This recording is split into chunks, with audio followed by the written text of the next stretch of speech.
அனைவருக்கும் என் இனிய வணக்கங்கள். 12ஆம் இடத்தில் சனி பகவான் என்ன செய்கிறார்? பொதுவாகவே 12ஆம் இடம் என்பது அனைவருக்கும் தெரிந்ததே. என்னுடைய பதிவுகளை தொடர்ந்து கேட்டுட்டு வரவங்களுக்கு தெரியும். எப்பவுமே இந்த 12ஆம் இடம் என்றால் விரயஸ்தானம் என்று நம்ம சொல்லிக்கிட்டு வரோம் இல்லையா? அப்ப அந்த விரயஸ்தானத்துல 12ஆம் இடத்திலே சனி பகவான் இருக்க பிறந்தவர்கள். இவர்களுக்கு என்னன்னா, கொஞ்சம் சோம்பல் அதிகமாக இருக்கும். பண விரயம் ஆகும். பார்வை குறைவதற்கான வாய்ப்புகளும் நிறைய இருக்கும். அதனால இவர்கள் எப்பொழுதும் கண்களை பாதுகாத்துக் கொள்ள வேண்டும். ரகசியமாக சில தீய செயல்களில் ஈடுபடக்கூடியவர்களாக இருப்பார்கள். இவர்களுக்கு இந்த இதெல்லாம் சொல்லுவாங்க, வெட்கம், மானம், ரோசம் இது இருக்காது அப்படின்னு சொல்லுவாங்க இல்லையா? அந்த மாதிரி சில காரியங்கள் செய்வதற்கு இவர்கள் வெட்கப்பட மாட்டார்கள். அதனால இவங்கள நம்ம சின்ன வயசுலேருந்தே வளர்க்கும்போது கொஞ்சம் பார்த்து தான் அவங்கள வளர்க்கணும். அதுவுமே கூட சனி பகவானுக்கு ஏற்ற இடமாக இருந்து விட்டால் பரவாயில்ல. அவருக்கு அந்த 12ஆம் இடம் சனி பகவானுக்கு ஒவ்வாத இடமாக இருந்தால் நிச்சயமாக இப்படிப்பட்ட பலன்கள் கொஞ்சம் அதிகமாகவே தென்படும். அதுவும் அவருடைய தசா புத்தி காலங்களிலே.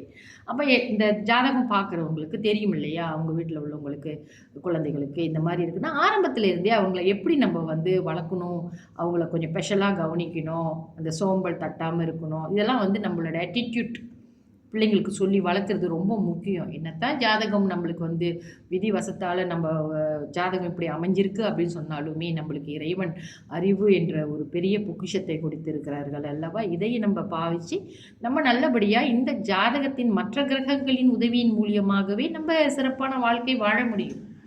இது ஒரு கிரகத்தின் பலன்களை தான் நாம் சொல்லி கொண்டு வருகிறோம் அல்லவா? மற்ற கிரகங்களுக்கு பலன்கள் உண்டு. அதையும் நம்ம கவனிக்கணும்.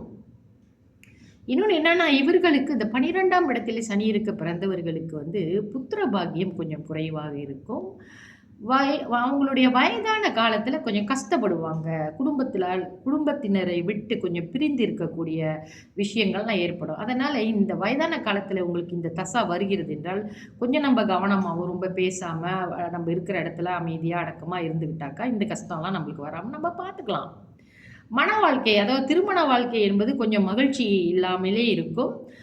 மற்றபடி இவர்களுக்கு இந்த பாதம், அதாவது அவர்களுடைய கால் பாதங்களை கவனிக்க வேண்டும். அதுவும் 12ஆம் இடத்திலே சனி இருக்க பிறந்தவர்களுக்கு இனிப்பு நீர் இந்த மாதிரி இருந்தால் வயதான காலத்தில் கட்டாயமாக இவங்க அந்த பாதங்களை மிக முக்கியமாக கவனித்து கொள்ள வேண்டும்.